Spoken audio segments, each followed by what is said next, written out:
आज मैं अक्षांश और देशांतर का पार्ट 2 लेकर आया हूं। अगर आप लोग पार्ट 1 नहीं देखे हैं तो पहले आप उस वीडियो को देख लें। डिस्क्रिप्शन में उसका लिंक दिया गया है। अगर आप पार्ट 1 देख लेने के बाद इस पार्ट 2 को देखते हैं तो और बेहतर समझ में आएगा, क्योंकि पार्ट 1 में पूरे अक्षांश के बारे में हमने चर्चा किया है। तो पहले आप उस वीडियो को देख लें।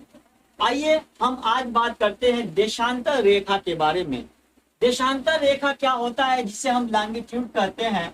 बहुत ही इंपॉर्टेंट पॉइंट है, बिंदु है, ये चैप्टर है। आइए पहले इसको देखें।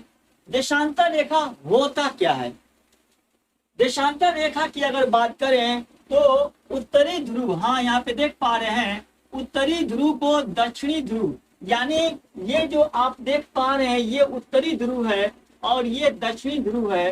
तो उत्तरी ध्रुव को दक्षिणी ध्रुव से ये मिलाने वाली जो रेखाएं हैं, जो लंबवत जो रेखाएं हैं, इसी रेखा को हम क्या कहते हैं, देशांतर रेखा कहते हैं। एक बार और देख लें आप लोग, उत्तरी ध्रुव को दक्षिणी ध्रुव से मिलाने वाली रेखा देशांतर रेखा कहलाती है। ये तो पॉइंट क्लियर हो गया हो। आगे हम बात करें तो यहाँ पे जितने भी देशांतर रेखाएं दिखाई दे रही हैं, ध्यान से देखिएगा। इसमें जो ये हरा कलर का है इसे हम 0 डिग्री देशांतर कहते हैं। इस 0 डिग्री देशांतर के बात करें तो यहाँ पे अभी हम इसका बात करेंगे, लेकिन पहले ये देखा जाए कि ये सभी देशांतर रेखाओं का स्वरूप क्या है, ये कैसी देशांतर रेखाएं हैं। तो यहाँ देख पा रहे हैं सभी देशांतर रेखाएं एक समान होती है। जाहिर सी बात है कि उत्तरी ध्रुव को एक बिंदु से लेकर दूसरे बिंदु को ये सभी देशांतर रेखाएं मिला रही हैं, तो जाहिर सी बात है सब क्या होंगी, एक समान होंगी। जी हाँ, तो सभी देशांतर रेखाएं क्या होती हैं, एक समान होती है। अतः सभी क्या करेंगी, बृहद वृत्त का निर्माण करेंगी।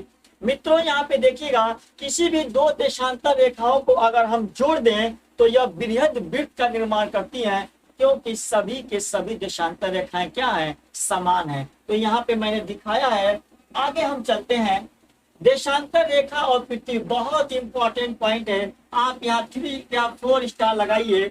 यहाँ पे देखा जाए देशांतर रेखा, हाँ, देशांतर रेखा और पृथ्वी की घूर्णन गति, ये दो ऐसे कारक हैं, एक है देशांतर रेखा, एक है पृथ्वी की घूर्णन गति। ये दोनों कारक क्या करते हैं, पृथ्वी पर समय परिवर्तन के लिए, यानी दिन रात के लिए क्या है, जिम्मेदार है। यानी पृथ्वी पर जो समय परिवर्तन हो रहा है, जो दिन रात हो रहा है, वो उसके लिए कौन से कारक जिम्मेदार हैं, तो मुख्य 2 कारक हैं। पहला है देशांतर रेखा और दूसरा है पृथ्वी की घूर्णन गति। जैसा कि आप जानते हैं, मान लीजिए ये सूरज है और सूर्य के चारों तरफ ये पृथ्वी घूम रही है, तो पृथ्वी अपने अक्ष पर भी घूम रही है। हाँ, पृथ्वी की 2 गतियां हैं। एक गति को कहते हैं, अपने अक्ष पे घूमने वाले को हम घूर्णन गति कहते हैं, और जब ये अपने अक्ष पे घूमते घूमते ये सूरज के चारों तरफ घूमती है पृथ्वी, तो इसे हम परिक्रमण गति कहते हैं। तो यहाँ पे गौर करिएगा, मैं घूर्णन गति के बारे में बात कर रहा हूँ। ये सूरज आप देख पा रहे हैं, मान लीजिए सूरज है, कल्पना करिए, और ये पृथ्वी है, ये अपने अक्ष पे घूम रही है और ये इस तरह भी घूम रही है। तो यहाँ पे सूरज की किरणें इस पे क्या करेगा, इस तरह घूमेगी, तो इधर का देशांतर इधर जाएगा, यानी देशांतर परिवर्तन होगा। पृथ्वी घूर्णन कर रही है, देशांतर परिवर्तन हो रहा है। यानी यहाँ पे थोड़ा फोकस करिए। यहाँ पे मान लो सूरज है, यहाँ पे मान लो सूर्य है, और सूर्य के चारों तरफ ये पृथ्वी इस तरह घूम रही, इस तरह। तो जाहिर सी बात है सूरज का ये, पृथ्वी का ये हिस्सा क्या होगा, उजाले में होगा, और ये हिस्सा क्या होगा, अंधेरे में होगा। जैसे यह पृथ्वी इस तरह घूमेगी, देखिए जैसे यह पृथ्वी इस तरह घूमेगी इस तरह, तो इधर का भाग इधर आएगा और इधर का भाग क्या आएगा, इधर आएगा। तो जब इधर का भाग इधर आएगा तो फिर अंधेरे की तरफ जाएगा, यानी रात होगा, और इधर का भाग इधर आएगा तो उजाले की तरफ जाएगा, यानी क्या होगा, दिन होगा। इस तरह पृथ्वी की ये जो घूर्णन गति है, यह गति कर रही है, तो देशांतर परिवर्तन हो रहा है। हाँ, इधर का देशांतर इधर जा रहा है, इधर का देशांतर इधर आ रहा है, तो कहीं ना कहीं देशांतर परिवर्तन और पृथ्वी की घूर्णन गति, ये पृथ्वी पर समय परिवर्तन के लिए जिम्मेदार हुए कि नहीं हुए। जी हाँ, जिम्मेदार हुए। वही पॉइंट हमने यहाँ पे भी लिखा है कि देशांतर रेखा और पृथ्वी की घूर्णन गति पृथ्वी पर समय परिवर्तन के लिए जिम्मेदार है। आइए देखें इस पृथ्वी पर कुल कितने देशांतर रेखाएं हैं। यहाँ पे आप लोग देख पा रहे हैं कुल देशांतर रेखाओं की संख्या। यहाँ पे देखिए 180 प्लस 180 बराबर कितना 360। यहाँ पे हरा कलर का जो दिख रहे हैं, आप देख पा रहे हैं यहाँ पे देखिए हरा कलर, इसके इधर का जो हिस्सा है पृथ्वी का, इसे हम पूर्वी गोलार्ध कहते हैं, यानी ईस्ट हेमिस्फीयर कहते हैं। और इसके इधर का जो पार्ट है, जी हाँ, इसके इधर का जो पार्ट है इसे हम क्या कहते हैं, पश्चिमी गोलार्ध यानी वेस्ट हेमिस्फीयर कहते हैं। इस 360 देशांतर रेखाओं में एक देशांतर रेखा जीरो को बीचों बीच का पॉइंट माना गया और यहाँ से पृथ्वी को दो हिस्सों में डिवाइड माना गया। तो इधर का पूर्वी गोलार्ध हो गया, इधर का पश्चिमी गोलार्ध हो गया। तो यहाँ पे आप देख पा रहे होंगे जैसे जैसे हम पूरब की तरफ जाएंगे तो 1 डिग्री देशांतर, 2 डिग्री, 3 डिग्री करते करते चलेंगे। तो ठीक इसके इधर, इसके ये 3D ये पिक्चर तो है नहीं, फिगर तो नहीं है, तो ठीक मान लीजिए कि जीरो के ठीक अपोजिट साइड में कौन सा देशांतर है, तो उसका नाम क्या है 180। तो इधर आप जाएंगे तो 180 डिग्री देशांतर कहाँ पे, पूरब गोलार्ध में, पूर्वी गोलार्ध में। और ठीक इधर जाएंगे तो 180 डिग्री देशांतर किधर, पश्चिमी गोलार्ध में। तो 180 पूर्वी गोलार्ध में, 180 पश्चिमी गोलार्ध में, इस तरह कुल कितने हो गए 360 देशांतर रेखाएं हुए। आपको याद होगा कि यहाँ पे कहीं कंफ्यूज तो ना हो, 361 तो आपके जहन में नहीं घूम रहा है। जी हाँ, 361 नहीं होता है, इसमें जीरो को ऐड किया गया है। क्यों ऐड किया गया है कि जैसे आप काउंट करेंगे इधर पूर्वी गोलार्ध की तरफ तो 180 काउंट करेंगे, फिर इधर भी काउंट करेंगे तो 180 2 बार काउंट होगा, तो कोई एक ही बार माना जाएगा ना, तो 2 बार काउंट होगा, एक ही बार माना जाएगा। तो इस तरह गौर करिएगा, अगर हम काउंट करें तो 179 इधर काउंट कर लें, 179 इधर काउंट कर लें।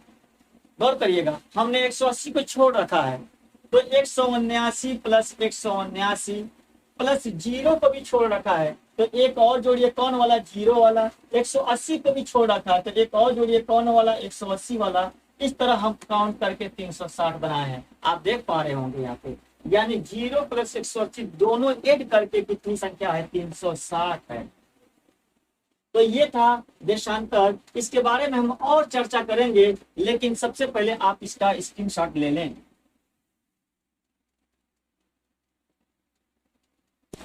स्क्रीनशॉट ले लिए होंगे। आइए देखें आगे।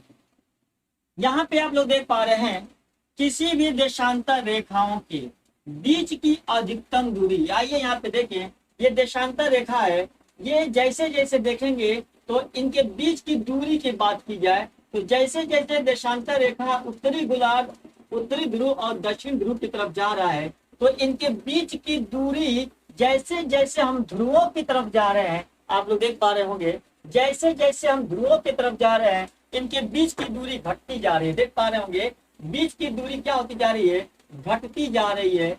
तो अगर क्वेश्चन पूछे किसी भी दो देशांतर रेखाओं के बीच की अधिकतम दूरी कहाँ होती है, तो कहाँ होती है, भूमध्य रेखा पर होती है। जी हाँ, किसी भी दो देशांतर रेखाओं के बीच की अधिकतम दूरी कहाँ होती है, भूमध्य रेखा पर होती है। कितना, 111.32 किलोमीटर। यहाँ पे आप लोग देख पा रहे होंगे किसी भी देशांतर रेखाओं के बीच की अधिकतम दूरी भूमध्य रेखा पर होती है, वो भी कितना, 111.32 किलोमीटर, 111.32 किलोमीटर। आइए हम बात करें किसी भी दो देशांतर रेखा के बीच का अगर हम क्षेत्र देखें, मान लो किसी भी दो देशांतर रेखाओं के बीच के क्षेत्र की अगर बात करें तो किसी भी दो देशांतर रेखाओं के बीच के क्षेत्र को क्या कहते हैं, गोरे कहते हैं। बहुत इंपॉर्टेंट पॉइंट है यहाँ पे, गोरे कहते हैं। अगर हम इसके पिछले वीडियो में हमने अक्षांश के बारे में चर्चा किया था, किसी भी दो अक्षांश रेखाओं के बीच के क्षेत्र को क्या कहते हैं, तो जोन या कटिबंध कहते हैं। उसमें हम ये भी बात किया था किसी भी दो देशांतर रेखाओं के, नहीं अक्षांश के, पिछले वीडियो में दो अक्षांश रेखाओं के बीच की दूरी कितना हमने बताया था, तो वहां पे गौर करिएगा अक्षांश में कितना है, 111 किलोमीटर है और यहाँ पे कितना है, 111.32 करोड़ किलोमीटर है। ये देशांतर रेखाओं के बीच की अधिकतम दूरी भूमध्य रेखा पर 111.32 किलोमीटर। ध्यान से देखिए 111.32 किलोमीटर। और ये जो हम बताए थे इसके पिछले वाले वीडियो में, दो अक्षांश रेखाओं के बीच की दूरी है। तो गौर कीजिएगा, यहाँ कंफ्यूज न रहे। तो यहाँ इसका स्क्रीनशॉट ले लीजिए, फिर आगे हम, उम्मीद है आप लोग स्क्रीनशॉट ले लिए होंगे। तो आइए देखें आगे। यहाँ पे कुछ प्रमुख देशांतर रेखाओं के बारे में चर्चा होगा। देखिएगा, कुछ प्रमुख देशांतर रेखा 181 देशांतर रेखाओं में कुछ 181 नहीं, 360 देशांतर रेखाओं में कुछ प्रमुख देशांतर रेखाएं इस प्रकार हैं। पहला आप देखिए 0 डिग्री देशांतर रेखा। 0 डिग्री देशांतर रेखा देखिए यहाँ पे, इसे हम विश्व का मानक समय रेखा कहते हैं।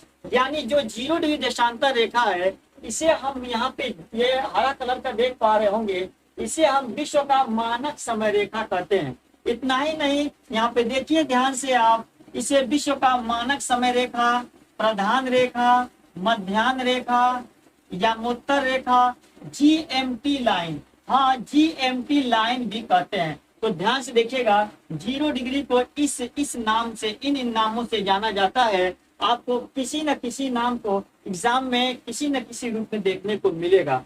आइए हम देखें, जो 0 डिग्री, हाँ 0 डिग्री देशांतर रेखा जो है, यह कहाँ से होकर गुजरता है? तो यह इंग्लैंड के लंदन के ग्रीनविच, इंग्लैंड का राजधानी लंदन, और लंदन का एक जगह है, पॉइंट जिसका नाम है ग्रीनविच, ग्रीनविच से होकर गुजरती है। यानी 0 डिग्री देशांतर रेखा जब उत्तरी ध्रुव से दक्षिण ध्रुव को जाती है, तो इंग्लैंड की राजधानी लंदन के ग्रीनविच से होकर गुजरती है।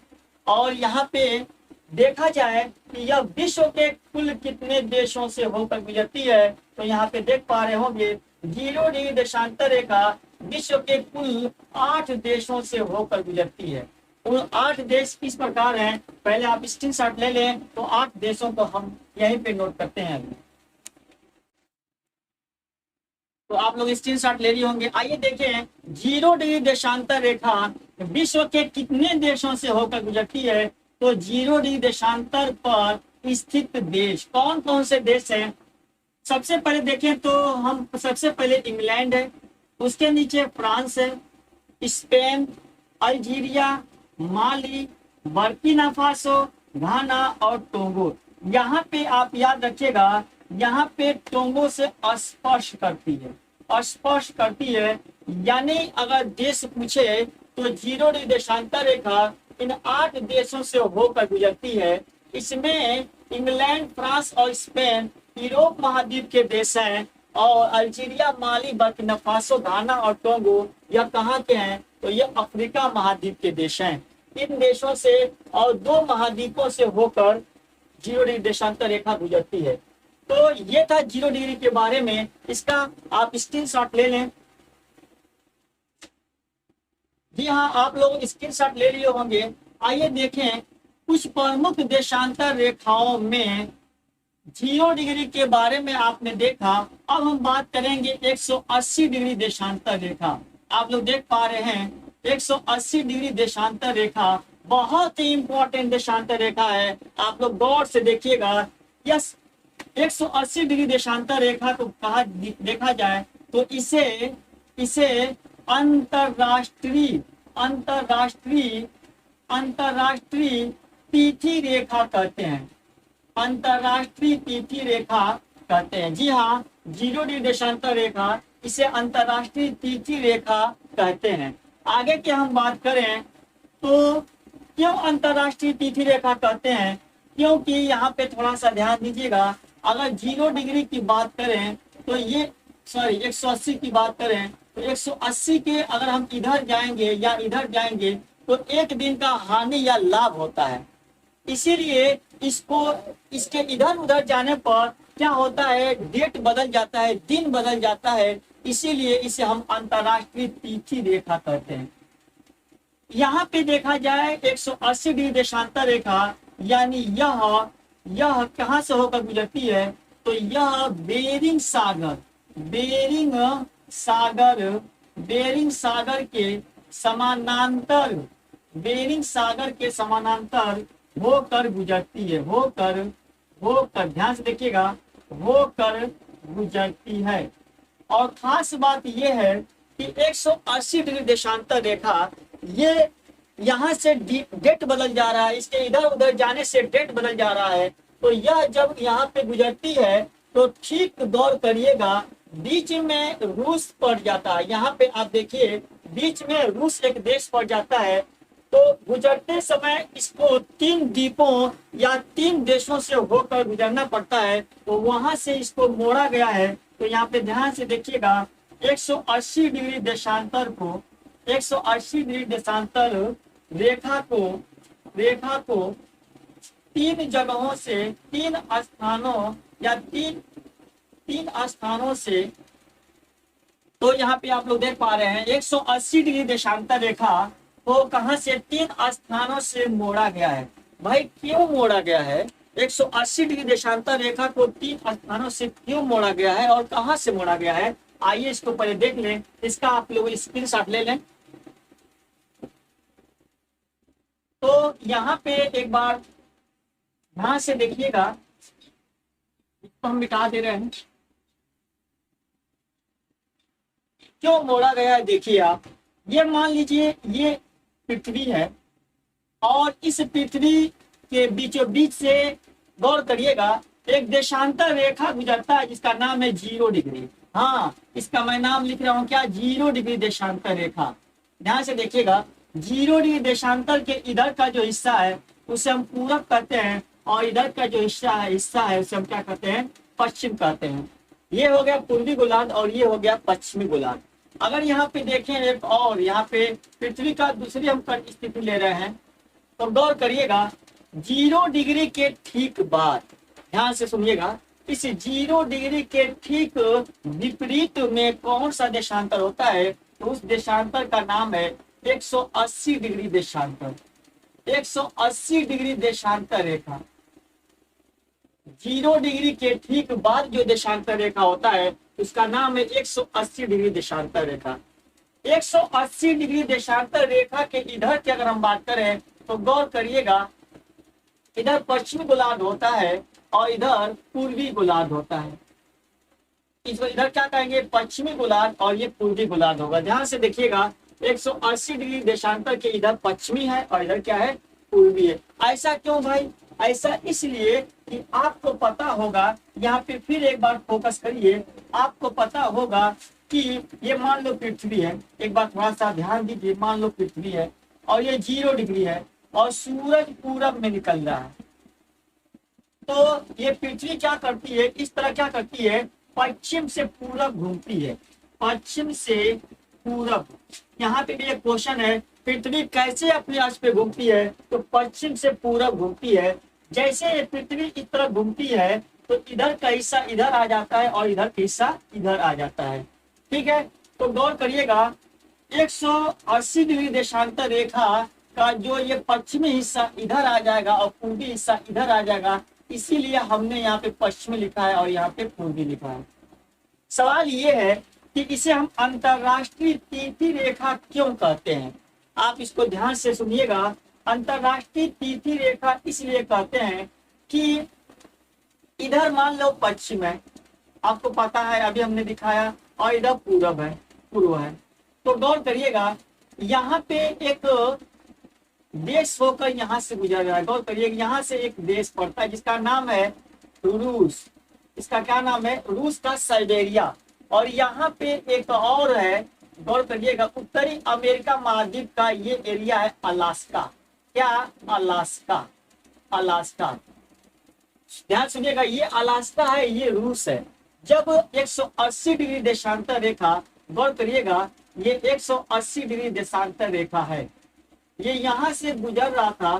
तो एक ही देश में आपको पता होना चाहिए कि ये 180 डिग्री देशांतर रेखा है। ध्यान से सुनिएगा, इधर पश्चिम है और इधर पूरब है। अगर आप इस देशांतर के यहाँ पे अगर हैं, तो अगर आप इसको क्रॉस करके पश्चिम की तरफ चले जाएंगे तो एक दिन का हानि हो जाएगा। यानी कहने का मतलब ये कि अगर यहाँ पे सोमवार है तो अगर क्रॉस करके आप इधर चले गए तो इधर क्या हो जाएगा, रविवार हो जाएगा, यानी एक दिन की हानि हो गई। और अगर आप इस बिंदु पर हैं, यहाँ पे हैं और आप क्रॉस करके इधर चले गए, मान लीजिए यहाँ पे मान लीजिए शनिवार है, मान लीजिए शनिवार है, तो इधर आएंगे तो क्या हो जाएगा, एक दिन की लाभ हो जाएगी, रविवार हो जाएगा। तो जब यह देशांतर रेखा किसी भी देश से होकर गुजरेगी तो एक ही देश में कहीं पे रविवार और कहीं पे सोमवार, कहीं पे शनिवार, तो सरकारी कामकाज में बाधा आएगा, हर समस्याओं का सामना करना पड़ेगा। इसीलिए इस देशांतर रेखा को जहां जहां स्थल पड़ा वहां वहां से इसको क्या कर दिया गया, विचलित कर दिया गया, मोड़ दिया गया। तो यहाँ से इसको मोड़कर यहाँ पे बेरिंग सागर के समानांतर इसको ले जाया गया। यहाँ पे एक सागर है जिसका नाम क्या है, बेरिंग सागर, ध्यान से सुनिएगा। और यहाँ भी यहाँ पे एक द्वीपों का समूह है, यहाँ पे भी द्वीपों का समूह है, यहाँ से भी ये होकर न जाए, इसीलिए इसको यू टर्न करके यहाँ पे फिर विचलित किया गया और फिर इसको ले जाया गया। और याद रहे 180 डिग्री देशांतर रेखा प्रशांत महासागर के बीचों बीच से इसको होकर गुजारा गया है। आगे जब ये आगे बढ़ता है तो यहाँ पे एक और द्वीपीय देश पड़ता है जिसका नाम है फिजी। जी हाँ, इसको यहाँ फिजी से भी घुमाकर विचलित किया गया और फिर यहाँ पे ले जाया गया। और अंटार्कटिका में भी एक जगह विचलित किया गया है। इस तरह 180 डिग्री देशांतर रेखा को 3 स्थानों से मोड़ा गया है। ऐसा क्यों? क्योंकि स्थल खंडों में कोई देश होगा और उस देश में 2 दिन ना हो जाए, 2 तिथियां ना हो जाए, इससे बचने के लिए इसको मोड़ा गया है।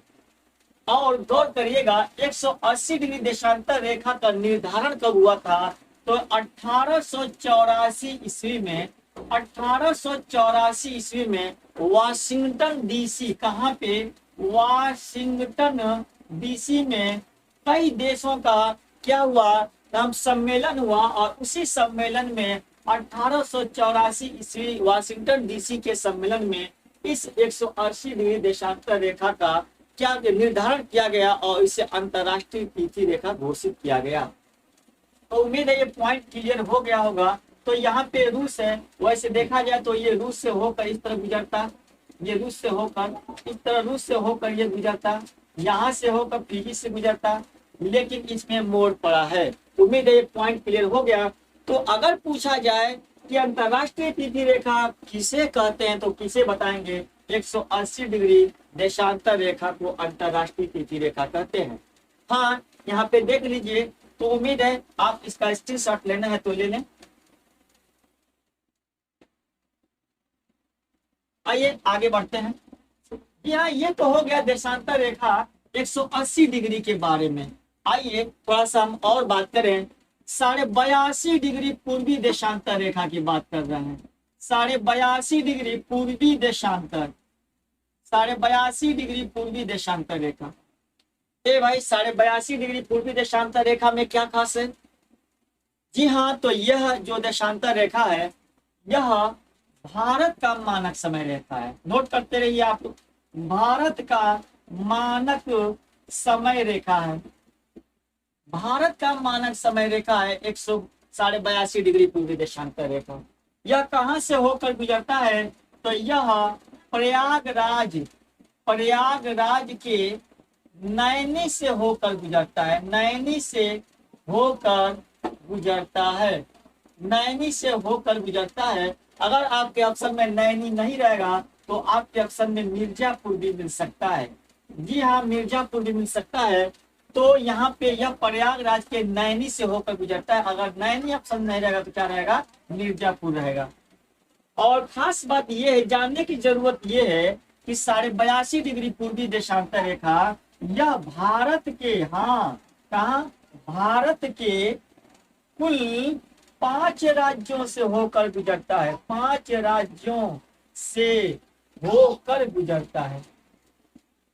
भारत के कितने राज्यों से, तो 5 राज्यों से होकर गुजरता है। इस 5 राज्यों का आप नाम नोट करें। देखिए इसके लिए एक ट्रिक है, आप देख पा रहे होंगे यहाँ पे। इसके लिए एक ट्रिक है जिसका नाम है, गौर करिएगा।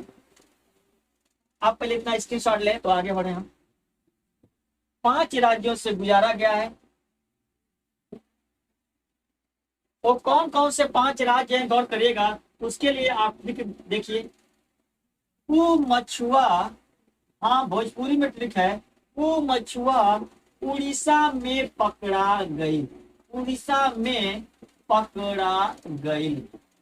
वो मछुआ उड़ीसा में पकड़ा गई। ध्यान दे, बहुत ही प्यारा ट्रिक है। वो मछुआ उड़ीसा में पकड़ा गई। यहाँ पे आप देख पा रहे हैं, वो मतलब हो गया उत्तर प्रदेश। यहाँ पे देखिए, म मतलब हो गया मध्य प्रदेश, ये वो मतलब उत्तर प्रदेश। छू मतलब क्या हो जाएगा, छत्तीसगढ़, देख पा रहे होंगे।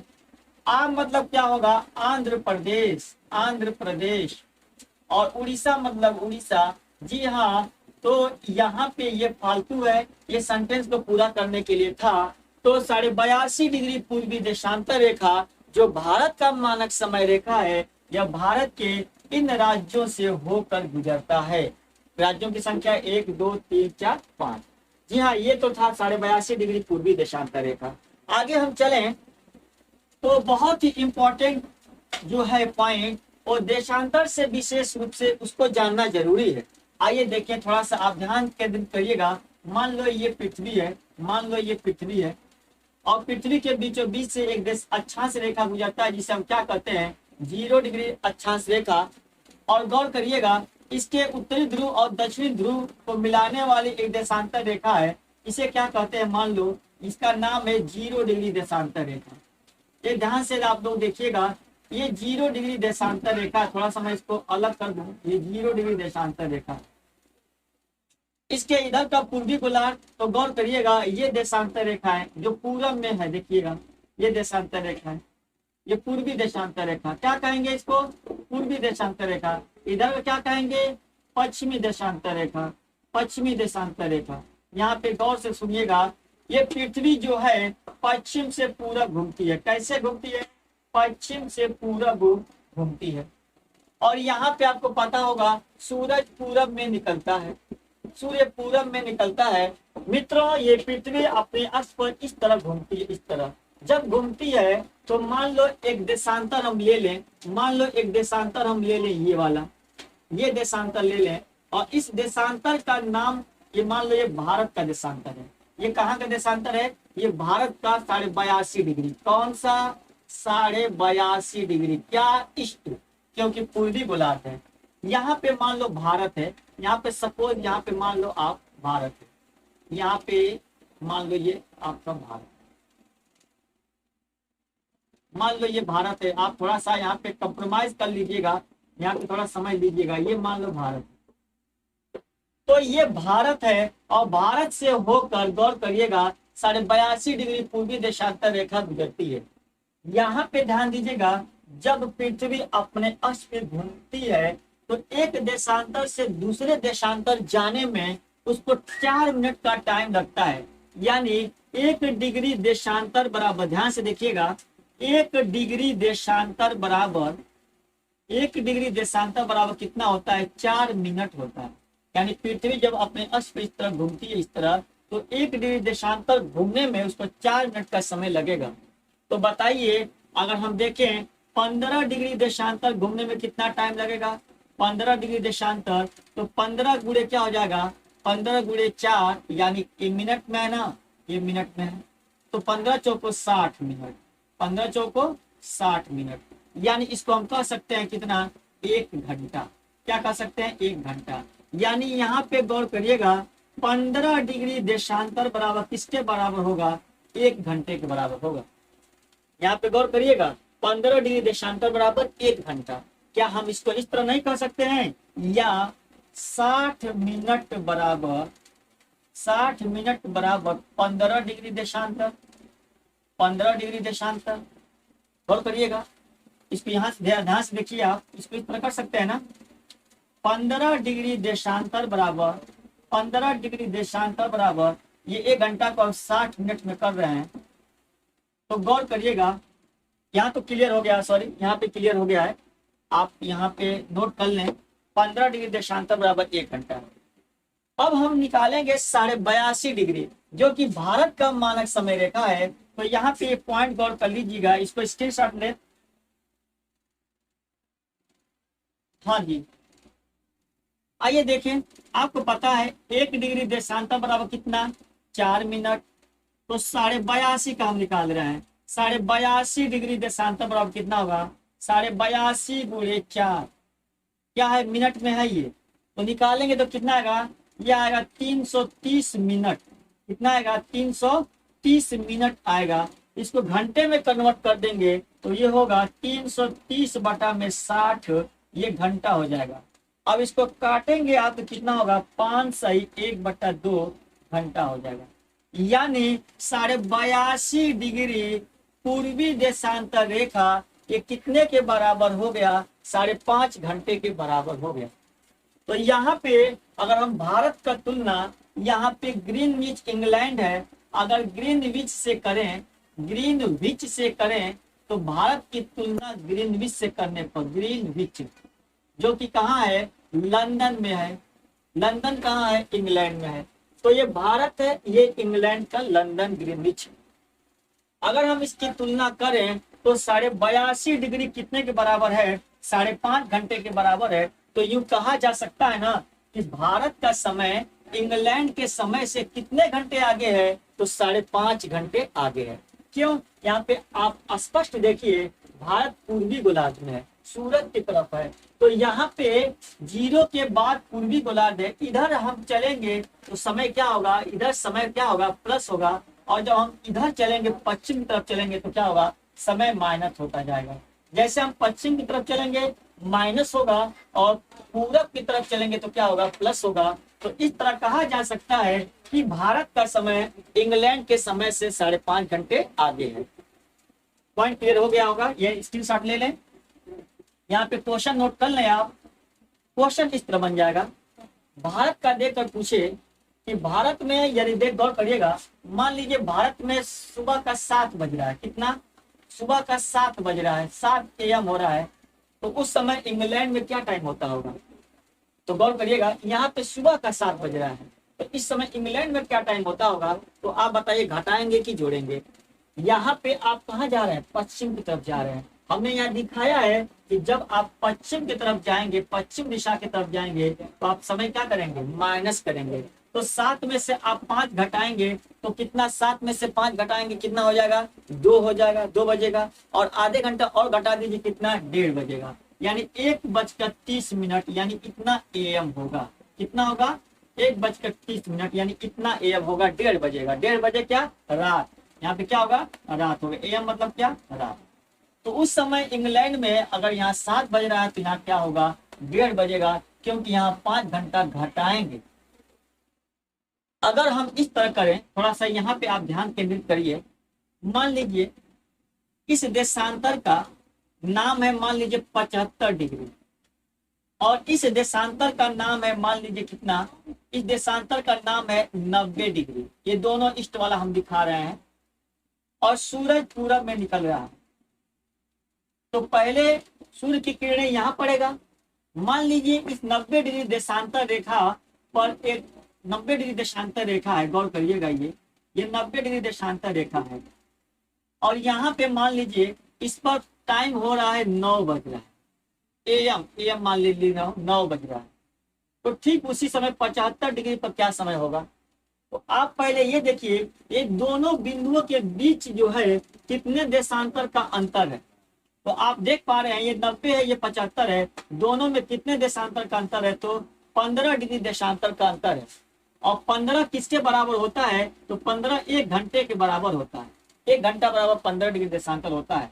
अगर यहाँ 9 बजा है, यहाँ का समय देखकर यहाँ का समय पूछ रहा है, तो आप इसमें से क्या 1 घंटा घटा देंगे, तो यहाँ क्या टाइम होगा, 8 बजेगा। क्या टाइम होगा, 8 बजेगा। यानी अगर हम इसका समय देकर पश्चिम की तरफ भागेंगे तो क्या समय घटेगा। पॉइंट क्लियर हो गया। यहाँ पे दूसरा पॉइंट देख लीजिए। मान लीजिए भाई, यहाँ पे एक देशांतर जिसका नाम है 80 डिग्री मान लीजिए, और इस देशांतर का नाम है 65 डिग्री। ये 65 डिग्री, सूरज पूरब में निकल रहा है।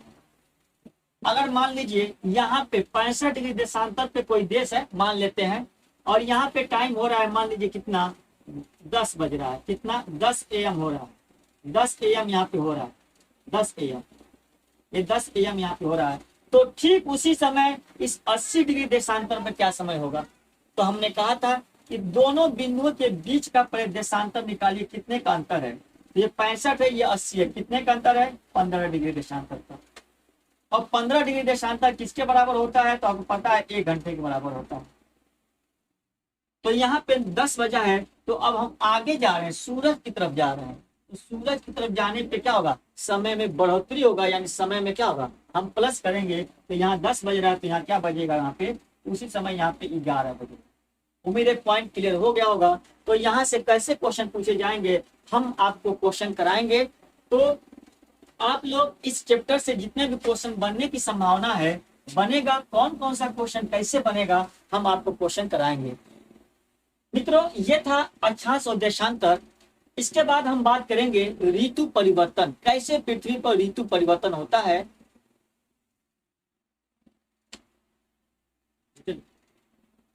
चलते रहे